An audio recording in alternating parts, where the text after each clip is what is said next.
दोस्तों, आज की वीडियो में हम बात करने वाले हैं भगवान विष्णु के काल के अवतार और उनसे जुड़ी कुछ बातों के बारे में। पर उससे पहले आप हमारे चैनल पर नए हैं तो हमारे चैनल को सब्सक्राइब और वीडियो को लाइक करना ना भूलें।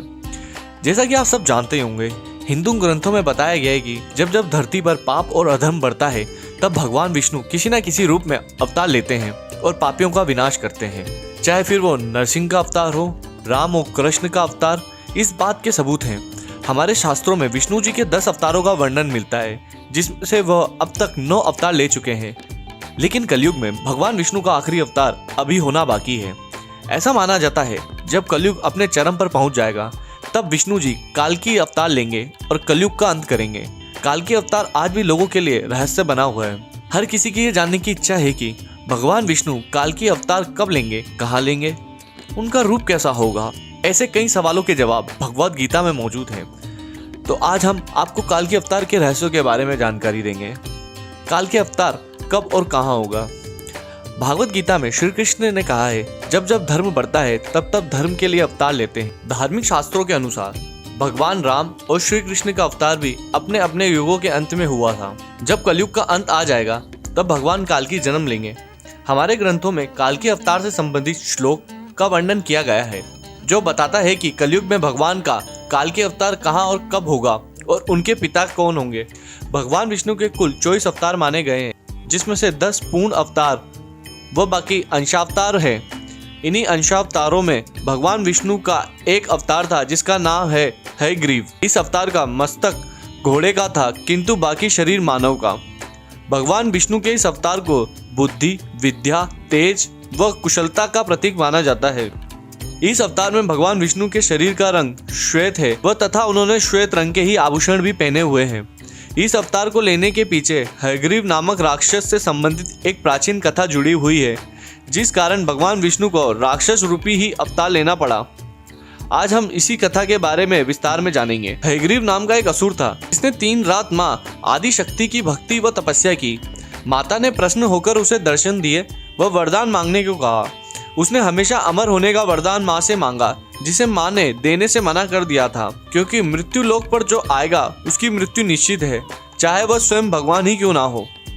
यह सुनकर उस राक्षस ने माता से वरदान मांगा कि उसकी मृत्यु दूसरे हयग्रीव से ही हो, किसी और से नहीं। माता ने उसे यह वरदान दे दिया, जिसके कारण उसकी मृत्यु दूसरे हयग्रीव से ही हो सकती थी, अर्थात जिसका मस्तक घोड़े का हो। इस अवतार से मिलने के पश्चात हयग्रीव ने स्वर्गलोक में आतंक मचा दिया, वह सभी देवताओं को परास्त कर दिया। उसके कुकर्मों की पराकाष्ठा तब हुई जब उसने स्वयं भगवान ब्रह्मा जी के वेदों को ही चुरा लिया। इन्हीं वेदों से सभी को ज्ञान व बुद्धि प्राप्त होती थी तथा उसमें सृष्टि के गुण, रहस्य, दिव्य अस्त्रों के निर्माण व अन्य विधियां लिखी हुई थी। हयग्रीव के आतंक से परेशान होकर सभी देवताओं ने मिलकर भगवान विष्णु से सहायता मांगने का सोचा।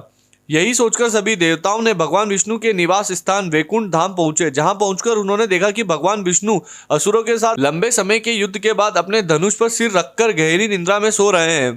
तभी सभी देवताओं ने मिलकर ब्रह्मा जी से सहायता मांगी और कोई उपाय सुझाने को कहा। ब्रह्मा जी ने देवताओं को भगवान विष्णु के धनुष की प्रत्यंचा को काटने का आदेश दिया ताकि उनकी निद्रा टूट सके। भगवान ब्रह्मा के आदेश पर देवताओं ने विष्णु जी की प्रत्यंचा काट दी।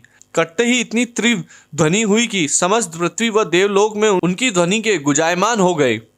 प्रत्यंचा की धार इतनी तेज थी कि भगवान विष्णु का मस्तक उनसे कटकर अलग हो गया। यह देखकर सभी देवता घबरा गए और सभी ने मिलकर माँ आदिशक्ति का आह्वान किया ताकि भगवान विष्णु का पुनर्जन्म हो सके। देवताओं के आह्वान पर माँ आदिशक्ति वहां प्रकट हुई और भगवान विष्णु का कटा सिर व शरीर देखा। देवताओं ने सारी बात उन्हें बताई। तब आदिशक्ति ने देवताओं को घोड़े का सिर भगवान विष्णु के मस्तक पर लगाने को कहा। देवताओं ने विश्वकर्मा जी की सहायता से भगवान विष्णु के सर पर घोड़े का सिर जोड़ दिया और इस तरह भगवान विष्णु के हयग्रीव अवतार का जन्म हुआ। उसके बाद भगवान विष्णु ने हयग्रीव नामक दैत्य से भयंकर युद्ध किया व उसका वध किया। हयग्रीव का वध करने के बाद भगवान विष्णु ने उनसे वेदों को लेकर फिर से भगवान ब्रह्मा जी को सौंप दिए। इस प्रकार भगवान विष्णु ने एक दैत्य का वध करने के लिए व उससे वेदों को वापस लाने के लिए हयग्रीव नामक अंशावतार लिया। हम आपको काल्की भगवान के जिस मंदिर के बारे में बताने जा रहे हैं, यह स्थित है राजस्थान की राजधानी जयपुर में, जिसका निर्माण 1739 में जयपुर के राजा सवाई मानसिंह ने करवाया था। इस मंदिर में कालकी गोट की मूर्ति एक घोड़े पर सवार है। दोस्तों, यह मंदिर में स्थित घोड़ा, जिसे कालकी भगवान का घोड़ा कहा जाता है, इस घोड़े के 3 पैर जमीन पर टिके हुए हैं और एक पैर उठा हुआ है। माना जाता है कि यह धीरे धीरे नीचे की तरफ झुक रहा है। जिस दिन यह जमीन पर टिक जाएगा उस दिन भगवान कालकी अवतार लेंगे। साथ ही यह भी माना जाता है कि घोड़े के बाएं पैर पर एक घाव बना हुआ है और ये घाव धीरे धीरे भर रहा है। जिस दिन ये घाव भर जाएगा उस दिन भगवान के विष्णु काल के अवतार जन्म लेंगे। अभी तक भगवान विष्णु के 9 अवतारों का जन्म हुआ है, लेकिन पुराणों में माना जाता है कि जिस दिन पाप का घड़ा भर जाएगा उस दिन काल की अवतार जरूर जन्म लेंगे और सभी दुष्टों का नाश करेंगे। तो आई होप सभी को ये वीडियो बहुत अच्छी लगी हो, तो प्लीज इस वीडियो पर अपना अनमोल लाइक देना ना भूलें और कमेंट बॉक्स में अपनी राय जरूर दें। वीडियो को लाइक करें। आप लोगों के सपोर्ट से ही हमें ऐसी और वीडियोस लाने के लिए मोटिवेशन मिलता है।